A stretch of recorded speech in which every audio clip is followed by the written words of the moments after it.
டென்னிஸ்ல one of the top players வந்து Novak ஜோகோவிச்.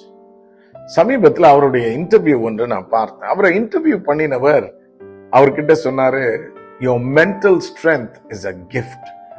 நீங்க கோர்ட்ல விளையாடும் பொழுது உங்க இமோஷன்ஸை நீங்க மெஸ்அப் ஆகுறதே இல்லை, உங்களுடைய டெம்பர் லூஸ் பண்றதே இல்லை, இட்ஸ் அ கிஃப்ட் அப்படின்னாரு. அவர் உடனே அவரை ஹோல்ட் ஆன், கொஞ்சம் நிறுத்துங்க, அது கிஃப்ட் இல்லை, என் மைண்டை நான் ட்ரெயின் பண்றேன் அப்படின்னு சொன்னாரு.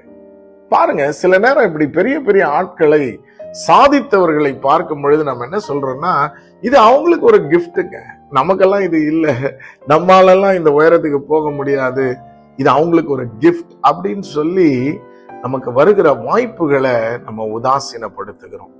We ignore and neglect what we could do. ஆனா ஒன்றை நம்ம நினைவு கூறணும், பெரிய பெரிய பிளேயர்ஸ் எல்லாமே உங்களையும் என்னையும் போல ஒரு